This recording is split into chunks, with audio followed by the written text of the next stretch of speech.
Good afternoon, everyone. I hope that you guys are doing well.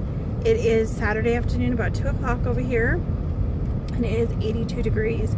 I think my phone's a little hot because it looks like it's jumping a little bit. So I'm going to turn you guys around and see if that is better. And like the last time, excuse my dirty windshield, there's a lot of bugs already. I did clean it off, but that we do travel on the interstate to get here, so it just seems like no matter what, there's bugs. So my plan today, I think it is still doing that. It's still kind of choppy. I went by one thrift store to see if I could find any Bibles. I didn't take my phone in with me. Well, I did, but I didn't film because there was quite a few people in there. And they didn't have anything. They had like one Bible, like the kind that you find in the hotels. It's kind of slightly like that. And I think that was like the only Bible. I think there was one other one, but it was kind of messed up, so I did not get anything there. And they had everything in the store was 50% off. So I was hoping that I'd find some devotionals or Bibles or something, but there was nothing. And this was at the Salvation Army. I haven't gone by the Goodwill in a while, but you know, the last time I went, actually the last few times that I've gone, I never see Bibles there. So I don't know if that's just Santa Fe, or if that's like, because I know like other Goodwills I find them, but I rarely find any there. So I think I'm going to go to the bookstore for a while. I have a few other things that I need to do today, but I think I'm going to wait until Ben's done skating, and I think I can get everything done in one place, I think. But that's what we did. We spent our morning at home, and I did the daily Bible reading, which was amazing. It was about, part of it anyway, was in Luke, and they're talking about the when the crowds of people were surrounding Jesus and the disciples, and it was getting so crowded they had like nowhere to go basically. And he sees two empty boats, and he gets in one, and he asks Simon, who is the owner of that boat, to push it out so that he can teach from there. And they had already, try to get, go fishing. They dropped their nets. They didn't catch anything. And after Jesus was done, he tells them to go to the deepest part and drop their nets again. And Simon says, what did he say? We worked hard all night. We didn't catch anything, but because you say so, they would do it. And I was like, that is so amazing. Just the obedience. Like, he knew who Jesus was. He knew his power, obviously. He knew, because otherwise why would you obey him? But because of his belief and his obedience to him telling him to do it, he was abundantly blessed to the point where they had to fill the other boat with fish, and the boats almost sank. Like, that's just amazing to me. It just like reminds me of like how if we just walk in obedience, that we will be blessed. And yes, I know that like when we say things like that, there's people that, well, then why is there bad things that happen? Why do people have, die? Why do people die from diseases or struggle with these things all their life? And it's like that, yes, I do understand that is a really hard thing to like reconcile, I guess, in your mind when all these bad things do happen, and then you see all these blessings in the Bible and miracles. But I mean, if you really think about it and just look at your life, all the things that could have happened to you and didn't, the situations you put yourself in, and I think of like his power and these little things that we just assume that because bad things happen, then he can't be working, he can't be as good as he claims to be, he can't perform miracles, he can't do these things, which is just a lie from the enemy, and to keep us bound in our sin and our depression and our anxiety and whatever it is, when in reality there are miracles every single day in our lives, that we are even like alive, that we're, I just think of that and I'm just like, I'm here, I'm talking to you guys. The fact that he has helped me with that and the anxiety that I would feel going places. And like yesterday, I went into new places, met a new person, and just like, it was really awesome.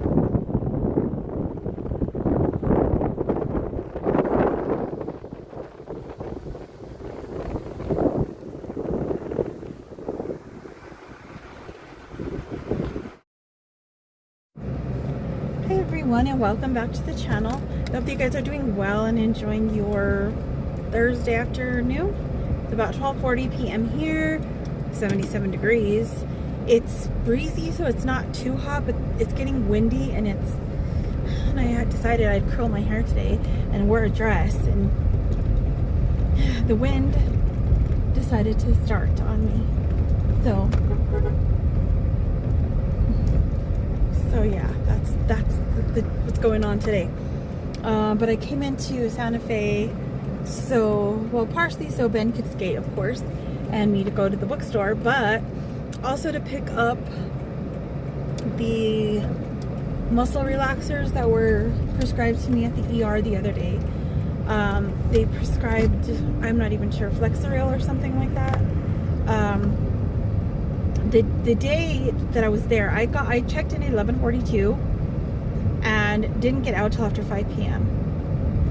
The waiting room was not packed. There was like 2, 3, 4, 5, 6, 7, 8, like 8, 9, 10 people or so that were in there, in and out, because they would take us in, get our vitals, and leave us out there again. And then because the back end was really full, I guess, because a bunch of people started coming out of there, and then they started calling us in.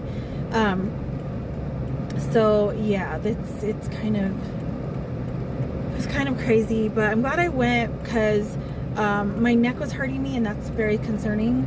But I did tell them that it's probably because I have degenerative disc disease and arthritis and all that there. And at one point in time, they told me I had bulging discs, or a bulging disc there. I'm not sure what it was. So they wanted to make sure that I hadn't like hit so hard that I like fractured anything.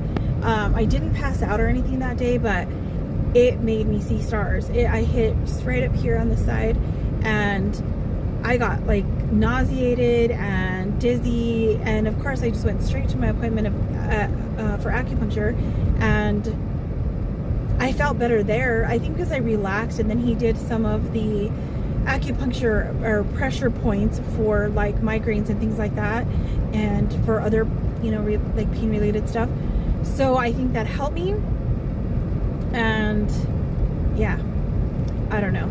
But then that night, or on my way driving home, I went by myself that day, and on my way driving home, I started getting like a little bit of a headache, especially behind my eye, which is what's going on today. But it kind of went away. It didn't get extremely intense that night. But at 4:30 the next morning, which was yesterday morning, I had this really intense pulsating pain in my head. It was like right up here behind my eye, and it would just like hit and then go away, and then hit again and go, and I'm like, excuse me, I couldn't handle it. I was getting like nausea and like just feeling like blurred vision a little bit. And I know that comes with migraines, and I think what happened is that hit on the head triggered a migraine as well. So I thought, well, I don't know how bad it is. It didn't cut the skin or anything. It didn't seem like it. There is a bump now, and it's a little bruised, I guess, but not too bad. But it just hurts, like my eye socket hurts. I'm gonna turn you guys around. So that day at the ER, they gave me an injection of Toradol in one arm, and the other arm that's really, really, really sore, more so than the Toradol arm, they gave me another pain med. I don't remember the name of that one, and a muscle relaxer in that arm. And oh my goodness, excuse me. And then they gave me I think I'm just gonna back up into these parkings. they gave me oral Tylenol. Like, I think they gave me 3, which was like, I think he said like 900 and some, I don't know, altogether. And then they did give me some stuff for my blood pressure, because my blood pressure got really high. It was 166 over like 105 or something when I first went in there, but it went down a little bit. The top number went down to 160, the bottom number went to like 90 something. And then after the medication, the top number still stayed about 160, but it went down to like 88 or something like that at the bottom. So I think it was just everything. And it's stressful. We were there from 11:42 till 5 o'clock, and even that, we stayed in the waiting room for I don't know how many hours before we even got called to the back. So I think that was just a lot of that, plus the pain and everything. And I have allergies, like they're really bad. The pollen is like on the very high scale out here. And this morning I decided again, so yesterday I was told by my father-in-law and my dad that I needed to rest. I needed to stay home. I needed to just chill. And basically both said the same thing. My father-in-law did say something kind of funny that I had never heard before. He said, you are wound up like an 8-day clock. You're always on the go. And I'm like, I am like that. I've always been like that. I get really nervous and really anxious when I try to rest, because I don't know how. I'm learning. It's really hard for me. Even when I'm in a lot of pain and stuff, I don't know how. I'll just deal. I just kind of push, even if it just means like reading or whatever. Like, I have to have something to do. So I did stay home, but what I did is I sat outside most of the day. I did, I don't know if I shared any pictures here on the YouTube community posts, but if not, I'll put some in this video of like just kind of like my day and how I had to move to a few different places to stay in the shade. I got a slight headache by the end of the day yesterday. This morning though, I sat outside to do my daily reading, and I was in the shade, but the sun started coming over the house and it hit me right on the side of my head where I hit it, and I started getting a headache from the heat from the sun, which I didn't know that would be a thing. But so since then I've had that headache, and I've been like really stuffy and sneezy all day. I took my Sertrazine or whatever it is, it's Zyrtec anyway, and I took some ibuprofen. I ate a little bit of sea salt and vinegar, pistachios, and took medication. So I'm here to pick up Flexeril. I'm hoping to find out, like, if you guys have ever had, like, they told me I have a mild head injury, mild concussion, something like that, and what they found in my neck, which I don't think I ever knew this. I did know about the arthritis, the degenerative discs, and maybe bulging disc or whatever, but they said they found, I forgot the proper term for it, but it's basically I have a bone spur in C3. And I think it's like going up towards C2 or something like that. So I think that's what aggravated everything. So like my whole neck and my shoulder, like all the way down here, just hurt so bad. And then now I'm sore from this arm. It still hurts. It's hard to like even to lift up hard because of the medication they gave me. And then I'm just kind of sore. And I think it's because I was getting a flare-up. Stress causes flare-up sometimes. And I think I got like a fibro, you know, all of that kind of flare-up. So it's been interesting to say the least. But I'm going to get down here. I need to find a cover for the Life Recovery Bible that I have. It's like huge. It's a really big, it's a large print, but it's also very big because it has a lot of footnotes in it. And it's paperback and it's getting messed up. I just used it a couple of days and it's like starting to tear at the edges, and I figure I'm going to see if I find one that will fit. I'm hoping to have a Bible that size in there, because if not, I'm gonna have to take mine in. And I bought it here anyway, so I'm sure they have another one, but if not, I'll come back for mine. So I will catch you guys in the next clip. So I'm just gonna show this really quick. Hopefully it'll work. Oops. So this is the cover I got, and it is for this huge Bible. And then I had ordered a while back this one when it just came in. I've never used the Modern English version, so this will be interesting, but it was one that I saw recommended a few times, so I do want to go through it and see how it is. So I did get a cover for that one right away too, though, because it's hardcover, but still I don't want to mess it up, so this is the one I got for that. So now I don't know, I need coffee and I'm really hungry. I don't know, sometimes, and I just took my injection last night, and usually I'm not hungry, and I'm actually hungry. Then again, it is 1:21 p.m. and I haven't eaten. I did eat a handful of what are they called? Oh, the pistachios. I think I mentioned that earlier. Yesterday was amazing. Just being able to read all day long. I started off early in the morning because I woke up very early, and I did try to go back to sleep. So I woke up about 4, and then I didn't get up. I fell asleep for a little while and got up about 7, had coffee, and read the daily Bible in a year. So I read the portion, although I'm just slightly behind. I guess not really anymore. I caught up. So I'm on today's, but I need to read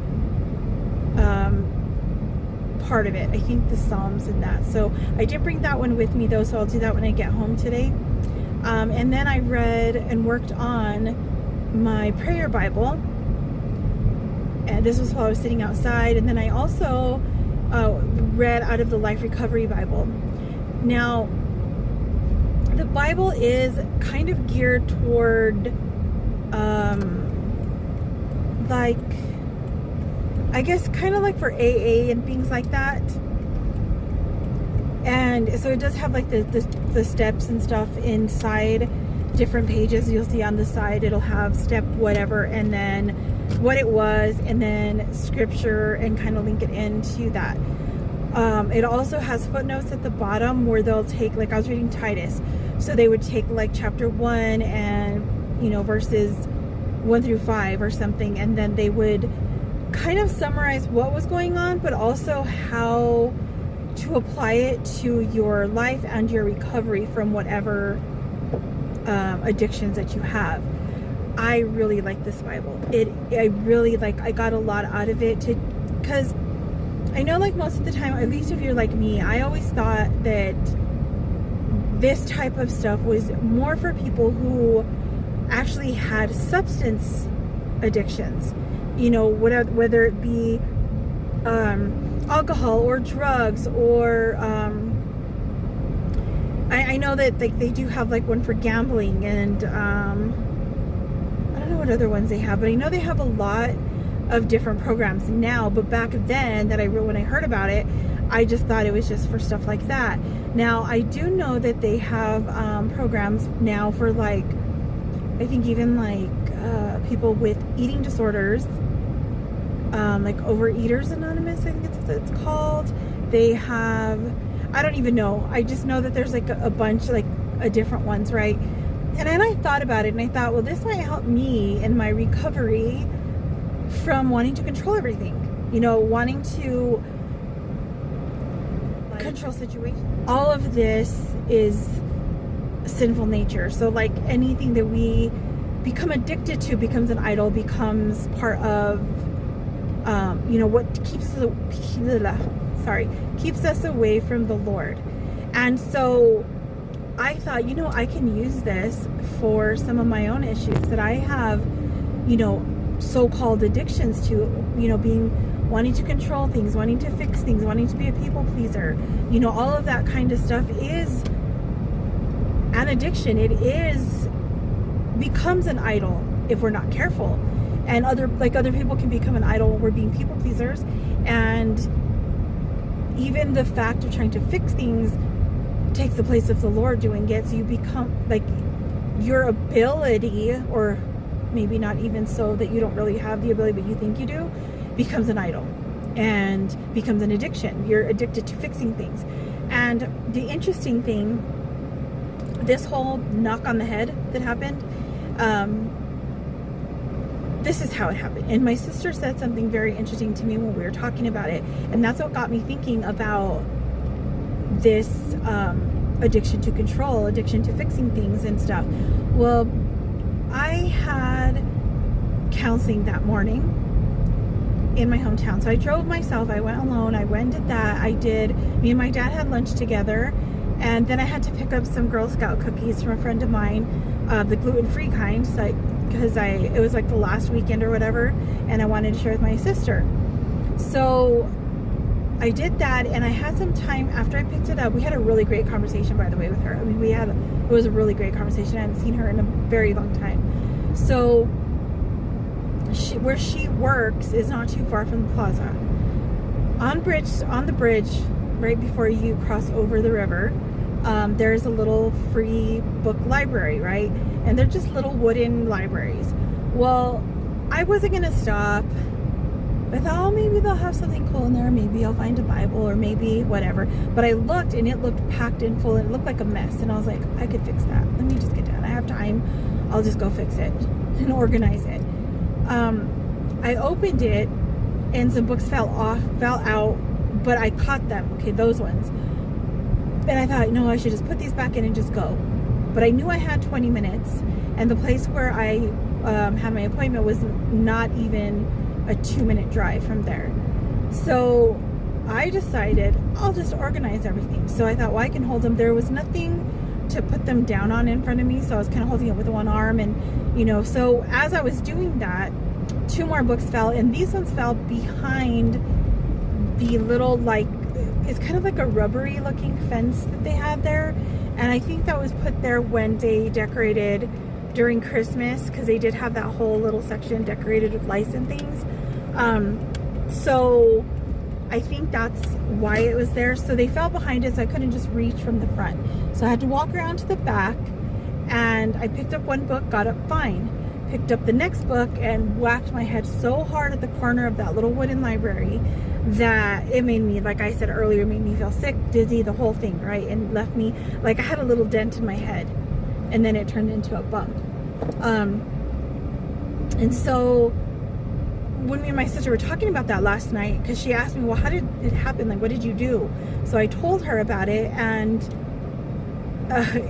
she said, maybe this is just a way, like, someone's trying to tell you that you don't need to be fixing everything for everyone. Like, you don't need to, like, go do things just because you think you have to.